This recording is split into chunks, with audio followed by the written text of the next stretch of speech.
Welcome to news అడ్డా. నేను అర్చన. ముందుగా ఈరోజు ముఖ్యాంశాలు. సోషల్ మీడియాలో వైరల్ అవ్వాలని రిస్క్ వద్దు, వీడియో షేర్ చేసి సజ్జనార్ హెచ్చరిక.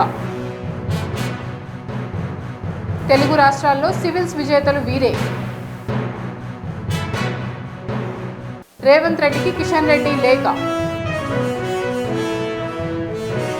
కూకట్పల్లిలో వ్యభిచార ముఠా అరెస్ట్. ఇక వివరాల్లోకి వెళ్తే, సామాజిక మాధ్యమాల్లో వైరల్ అవ్వాలని, లైకుల కోసం యువత జీవితాన్ని రిస్క్ చేయొద్దని హైదరాబాద్ నగర పోలీస్ కమిషనర్ సజ్జనార్ హితవు పలికారు. ఒక యువకుడు వేగంగా కదులుతున్న రైలు నుంచి వేలాడుతూ రీల్ చేస్తుండగా స్తంభం ఢీకొట్టి మృతి చెందాడు. ఇందుకు సంబంధించిన వీడియోను ఆయన ఎక్స్ వేదికగా పోస్ట్ చేసి లైఫ్ను రిస్క్ చేసేవారిని హెచ్చరించారు. సోషల్ మీడియాలో వైరల్ అవ్వాలని తపన పడేవారికి ఇదో హెచ్చరిక. నడుస్తున్న రైలుకు వేలాడుతూ చేసే ఈ స్టంట్లు చూస్తుంటే ప్రాణం మీద తీపి కంటే ఫోన్లో వచ్చే లైకుల మీద ఆశ ఎక్కువైపోయినట్లుంది. ఇలాంటి తెలివి తక్కువ పనుల వల్ల ఆ యువకుడికి దక్కిందేంటి? కేవలం ఆసుపత్రి బెడ్ లేదా అంతిమయాత్రలే కదా. ఈ పిచ్చి విన్యాసాలకు ప్రాణం పోయే వరకు ఆగుతారా? ఇంట్లో మీకోసం ఎదురు చూసే వాళ్ళ గురించి కనీసం ఒక్కసారైనా ఆలోచించారా? లైకుల కోసం లైఫ్ రిస్క్ చేసేంత పిచ్చి వద్దు. ప్రాణం పోయాక ఆ రీల్స్ ఎవరూ చూడరు. మీ కుటుంబం మాత్రం జీవితాంతం కన్నీళ్లు పెడుతుంది అని హితవు పలికారు. దేశవ్యాప్తంగా ఎంతో ఆసక్తిగా ఎదురుచూస్తున్న union public service commission civil services పరీక్ష 2025 తుది ఫలితాలు ఇవాళ విడుదలయ్యాయి. ఐఏఎస్, ఐపీఎస్, ఐఎఫ్ఎస్ సహా వివిధ కేంద్ర సర్వీసుల కోసం మొత్తం 958 మంది అభ్యర్థులను యూపీఎస్సీ ఎంపిక చేసింది.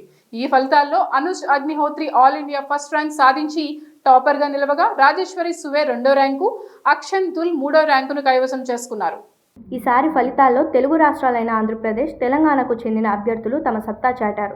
దాదాపు 30 మందికి పైగా తెలుగు అభ్యర్థులు సివిల్స్లో విజయకేతనం ఎగురవేయడం విశేషం. ముఖ్యంగా ఆల్ ఇండియా 23వ ర్యాంకుతో జీనుశ్రీ జశ్వంత్ చంద్ర, 55వ ర్యాంకుతో గూడెల్లి సృజన ఉభయ తెలుగు రాష్ట్రాల్లో టాప్ ర్యాంకర్లుగా నిలిచారు. వీరిద్దరూ ప్రస్తుతం తెలంగాణ పోలీస్ అకాడమీలో శిక్షణ పొందుతుండటం గమనార్హం.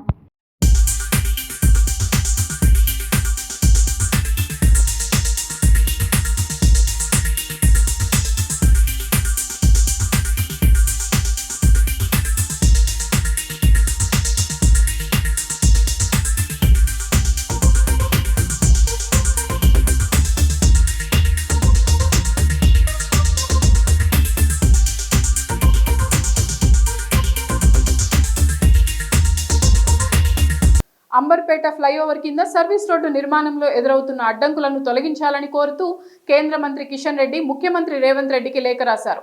గత ఏడాది మే నెలలోనే ఈ ఫ్లైఓవర్ను కేంద్ర మంత్రి నితిన్ గడ్కరీ ప్రారంభించినప్పటికీ కింద సర్వీస్ రోడ్డు పూర్తి కాకపోవడంతో ప్రయాణికులు తీవ్ర ఇబ్బందులు పడుతున్నారని కిషన్ రెడ్డి తన లేఖలో ఆవేదన వ్యక్తం చేశారు. ఫ్లైఓవర్ నిర్మాణం పూర్తయినా భూసేకరణలో జాప్యం కారణంగా సర్వీస్ రోడ్డు పనులు నిలిచిపోయాయని కిషన్ రెడ్డి పేర్కొన్నారు. భూసేకరణకు సంబంధించి 2.54 కోట్ల పరిహారం ప్రభుత్వం చెల్లించినప్పటికీ కొన్ని శక్తులు అడ్డు తలుగుతున్నాయని తెలిపారు. తెలంగాణలో 2014 నుంచి ఇప్పటి వరకు 2800 కిలోమీటర్ల జాతీయ రహదారులను నిర్మించామని, అభివృద్ధికి కేంద్రం కట్టుబడి ఉందని తెలిపారు. రేవంత్ రెడ్డి వ్యక్తిగతంగా చొరవ చూపి జీహెచ్ఎంసీ, ఆర్&బి అధికారుల ద్వారా ఈ సమస్యను త్వరగా పరిష్కరించాలని కోరారు.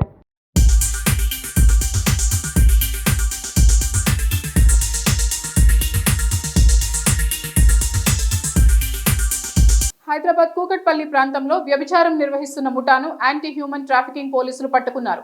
సుమిత్రా నగర్లోని వేర్వేరు అపార్ట్మెంట్లలో గుట్టు చప్పుడు కాకుండా వ్యభిచారం నిర్వహిస్తున్నారన్న పక్కా సమాచారంతో యాంటీ హ్యూమన్ ట్రాఫికింగ్ పోలీసులు దాడి చేశారు. ఈ దాడిలో 2 నిర్వాహకులతో పాటు 2 వీటులను పోలీసులు అరెస్టు చేశారు. మరో 2 మహిళలను అదుపులోకి తీసుకుని ప్రభుత్వ హోంకు తరలించారు.